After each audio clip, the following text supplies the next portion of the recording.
মুরগির মাংসের মতো মুরগির গিলা, কলিজা, পা, পাক এগুলা কে, কে পছন্দ করেন অবশ্যই জানাবেন। তো এটা কিভাবে খুব সহজে খুব মজাদারভাবে রান্না করা যায় সেই ভিডিও আপনাদের সাথে শেয়ার করতেছি।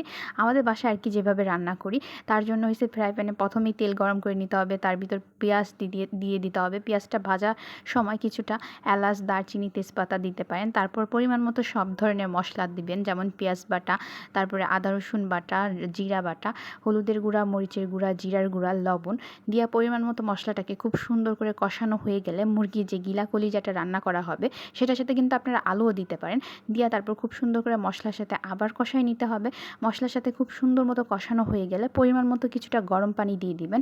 গরম পানি দিয়ে ঢাকা দিয়ে দিবেন। তাইলে হবে কি মশলার সাথে এগুলা খুব সুন্দর করে কষানো হয়ে যাবে।